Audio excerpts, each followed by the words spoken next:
C'est un bien triste anniversaire que s'apprête à passer la reine. Quelques jours seulement après les obsèques du prince Philippe, mort le 9 avril dernier à l'âge de 99 ans, Elisabeth II fêtera le 21 avril son 95e anniversaire. Un premier anniversaire sans son mari depuis plus de 70 ans, qui s'annonce quelque peu austère pour elle, notamment à cause de la crise sanitaire qui ne lui permettra pas de réunir toute sa famille en même temps. Toutefois, si elle a décidé d'organiser un simple déjeuner avec quelques membres triés sur le volet selon The Telegraph, la plupart de ses enfants et petits-enfants comptent bien se relayer dans les prochains jours pour lui rendre visite. Ainsi, depuis les funérailles du prince Philippe, Elisabeth II a déjà reçu la visite à Windsor de sa fille la princesse Anne, mais aussi de ses belles-filles, Camilla Parker Bowles ainsi que la comtesse Sophie de Wessex avec ses deux enfants, Louise et James, rapporte The Mirror.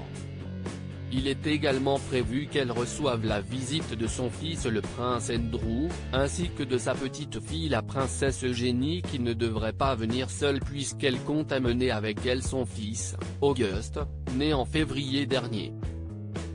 Si la reine s'est montrée ferme et a assuré à ses proches qu'elle se débrouillait après la mort du prince Philippe, beaucoup semblent vouloir lui apporter son soutien, tandis que la période de deuil se termine le 22 avril, soit au lendemain de son anniversaire.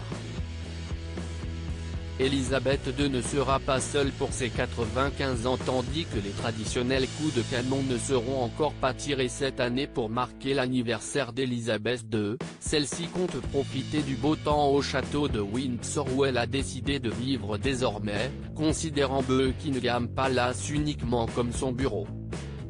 L'occasion pour elle de promener ses chiots, Fergus et Muick, les nouveaux corgis qui ont récemment intégré sa petite tribu, après avoir probablement reçu un appel de Kate Middleton et du prince William, qui lui fêteront son anniversaire par appel visio.